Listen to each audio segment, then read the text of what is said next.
waaleykum salaam maam Youssou maa ngi lay ziar donc tur bi naka la. maa ngi tudd Marfal Diagne nekk un militant sportif nekk le président du foyer de Richard Toll donc comme moo ñu fi tax a toog tey ñaan yàlla rek ñu ngi déglu ñu xel bañ ñu dégloo xel ñu waxtaan li nga xam ne mbiru sport la kese yi jëbbal askan wi donc le foyer de Richard Toll équipe bu commune bi yëpp la donc tey boo ñu seetsee dañu si laaj ñu wax si suñu xalaat dañuy am mbégte ak kontaante di la remercier si invitation bi ngi defal bay ñu plateau bi daaw ñu ngi doon évoluer dans le championnat national amateur deuxième division nationale amateur quoi donc saison 2024 nañ nekkoon champion régional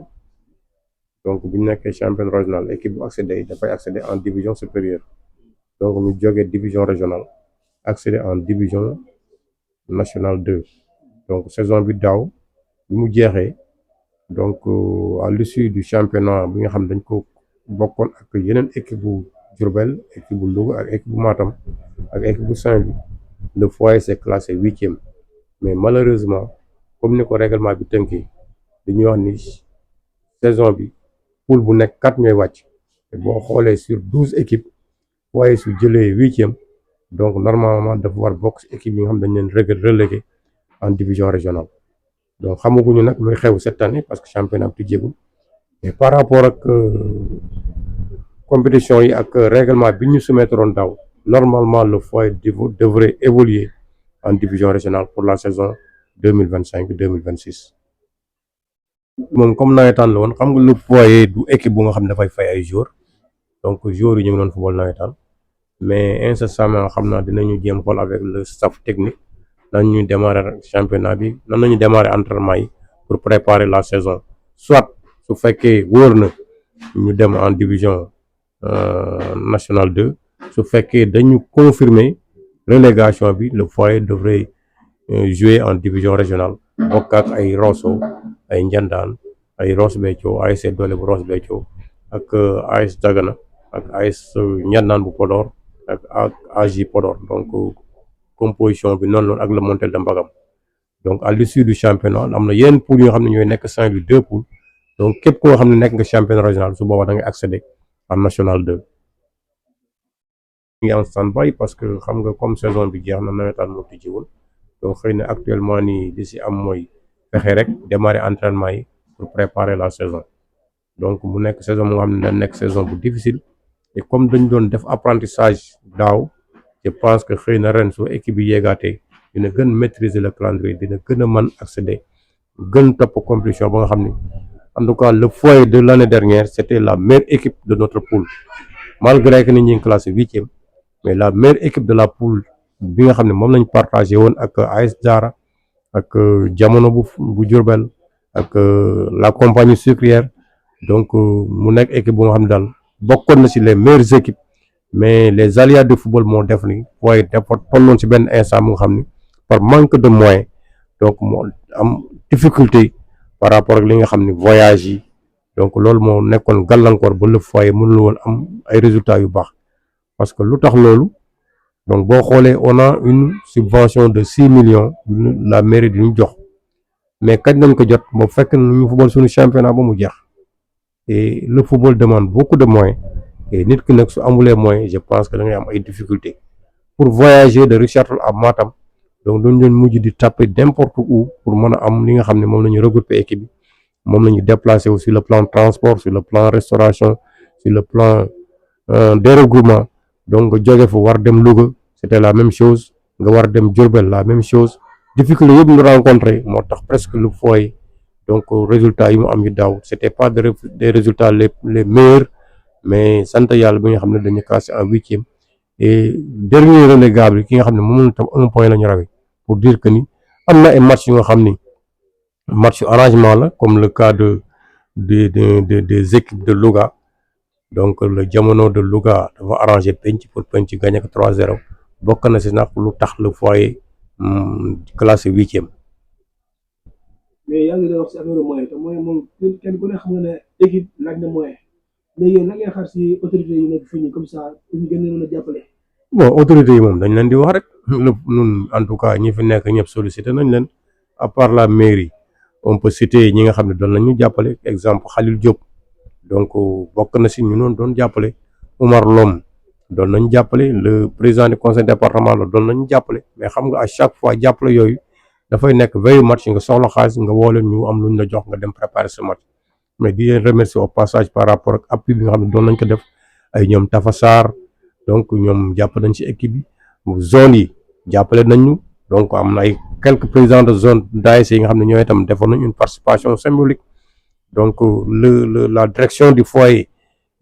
comment dirais la direction du stade jàppale na foyer donc yooyu nekkuloon ay kii yoo xam ne en tout cas duñ ko doon rafetlu parce que chaque fois que ñu sollicité leen en temps spontanément dañuy répondre favorablement pour jàppale le foyer donc mais jàppale bu gën a am solo mooy accompagnement wu mairie parce que en dehors de la subvention nous remercions le secrétaire général de la mairie Abdoulaye Seydi qui a su assurer le déplacement de toutes les rencontres du foyer chaque fois que ñu déplacé wu donc dañuy ñëw mairie moo ñu tëbtal bis bu ñu yóbbu loolu c'était jàppale la ba nga xam ne boo ko doon valoriser tey donc le transport dana nekk presque aller retour valeur presque 2 millions parce que chaque fois ngay génn lu mu dee di nga fay oto 400 000 francs donc bis lañ leen démarré donc Abdoulaye Seydi moom doon toppatoo chaque fois bus bu ñu xam ni en collaboration avec waa Pacifique yi beneen bi mooy l'ICEP bu ñu démarré donc ñoo itam presque yóbbu nañu 2 fois en voyage donc pour dire que ni ñooñu ce sont des appuis de logistique pour le transport du foyer beneen bi mooy population bi moo war adhérer au foyer parce que le foyer de Richard Toll dañu xool ni population bi bu ñu si jàppoon rek équipe mën na sore parce que football moom boo amulee moyen doo def résultat et ce sont les moyens qui manquent au foyer de Richard Toll.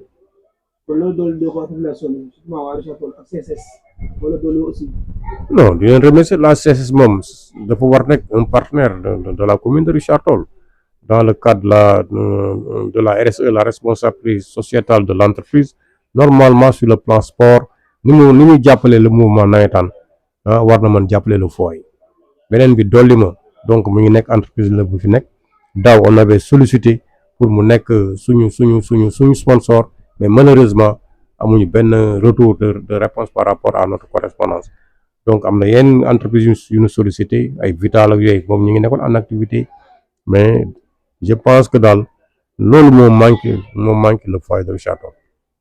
si on a les moyens on peut faire des résultats parce que le potentiel joueur est là xale yu fi nekk yi fii soo leen encadré tout da nga am résultat bu baax on n'a pas besoin d'aller à Saint-Louis pour feneen di fa jël parce que c'est pas la première fois le foyer nekk champion régional mais daaw si la ñu yéegoon parce que bi ñu changé le règlement ni l'équipe championne régionale dafay accéder directement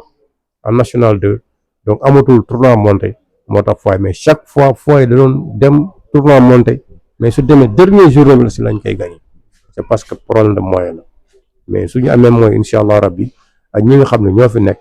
donc je pense que foyer mën na fi jóge en 4 ans su fekkee def nañu benn planning 4 ans foyer war na mën a jóge si stade bi dem si beneen stade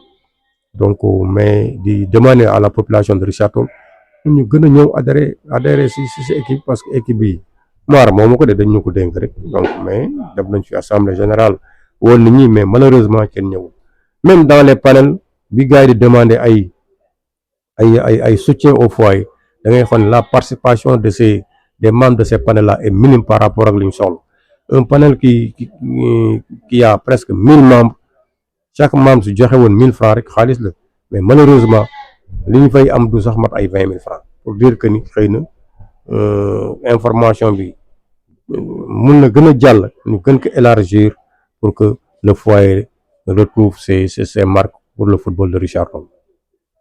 waaw xam nga programme moom la mairie de Richard Toll je pense que depuis 2 ans on a un projet pour